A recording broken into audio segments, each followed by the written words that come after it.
ओम नमो दिव्यै महादिव्यै शिवाय स नमः नमः प्रकीर्तै भद्राय नियता প্রণতাস্মতাম। জয় মা দুর্গা। সকলকে জানাই শারদীয়ার প্রীতি শুভেচ্ছা। এটা মূলত এখানে বলা নবপত্রিকা বাসিন্নই দুর্গা ওই নম।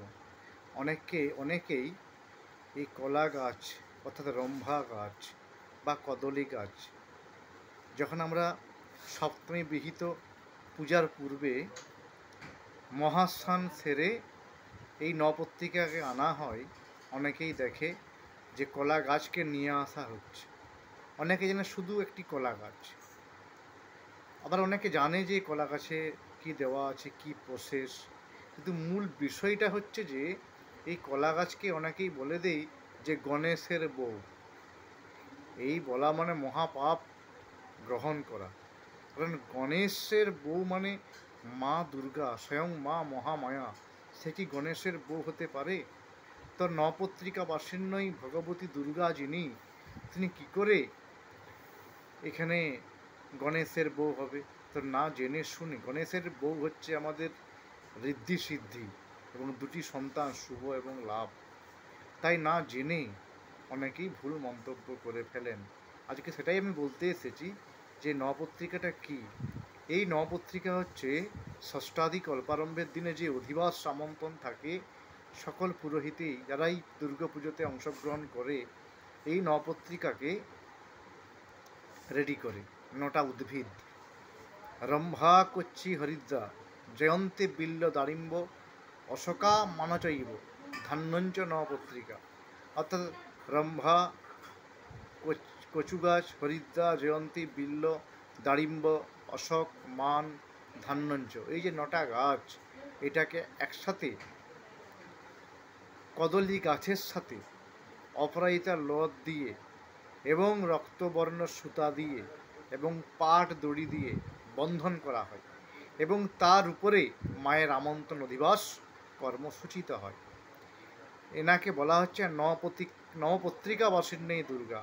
এই যে 9টা উদ্ভিদ, এক একটা গাছের আবার একটি করে দেবী আছে। যেমন ব্রহ্মা অধিষ্ঠাত্রী ব্রহ্মাণী, কচু অধিষ্ঠাত্রী কালী, হরিদ্র অধিষ্ঠাত্রী মা দুর্গা, জয়ন্তী হচ্ছে কার্তিকী, বিল্ল হচ্ছে শিব, আর রম্ভা হচ্ছে হরিদ্রা, জয়ন্তী, বিল্ল, দারিম্ব হচ্ছে রক্তদন্তিকা, অশোক হচ্ছে শোকরহিতা, মান হচ্ছে আমাদের চামুন্ডা, ধান হচ্ছে লক্ষ্মী দেবী। ব্রহ্মাধিষ্ঠাত্রী ব্রহ্মাণী, কচ্ছি অধিষ্ঠাত্রী কালী, ব্রহ্মা কচ্ছি, হরিদ্রা অধিষ্ঠাত্রী মা দুর্গা, জয়ন্তের সাথে হচ্ছে আমাদের কার্তিকী, জয়ন্তী রম্ভা করছে হরিদ্রা, জয়ন্তী বিল্ল হচ্ছে শিব, বিল্ল দারিম্ব হচ্ছে ডালিম গাছ রক্তদন্তিকা, অশোকা হচ্ছে শোকরহিতা, মান হচ্ছে আমাদের চামুন্ডা, আর ধান হচ্ছে লক্ষ্মী দেবী। তাই আমাদের জানা উচিত এই নবপত্রিকা বাসিন্য স্বয়ং মা দুর্গা, এবং এই নবপত্রিকা বাসিন্য কার্তিকের পেছনে নয়, গণেশের পেছন দিকে রাখতে হয়। গণেশ হচ্ছে মায়ের প্রিয় সন্তান, বা গণেশের সর্বসিদ্ধিদাতা, জ্ঞানদাতা। যে কোনো পূজার পূর্বে গণেশের পূজা অর্চনা আগে করতে হয়। এবং এই মাকে স্বয়ং গণেশের যে মাতৃভক্তি, বা গণেশজিকে মা বলে সর্ববিঘ্ন বিনাশায় সর্বমঙ্গল হেতবে পার্বতী প্রিয় পুত্রায় গণেশায় নমো নমঃ। এই জন্য কার্তিকের কাছে কিন্তু এই নবপত্রিকাকে, এই গণেশের কাছে এই নবপত্রিকা কিন্তু রাখা হয়, কার্তিকের কাছে কিন্তু নয়। গণেশের ডান দিকে এই নবপত্রিকা কিন্তু থাকবে।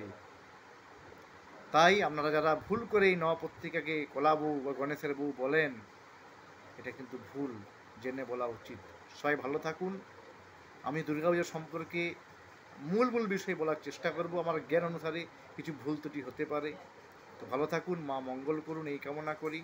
ওং সর্বমঙ্গল মঙ্গলে শিবে সর্বার্থ স্বাধিকে হরণ্যে ত্রম্বকে গৌরী নারায়ণী নমস্তুতে।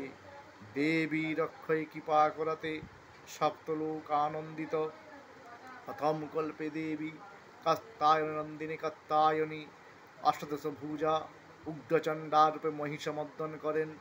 দ্বিতীয়ই ষোড়শ ভুজা ভদ্রকালীর হস্তে মুদ্রিত হয় মহিষ।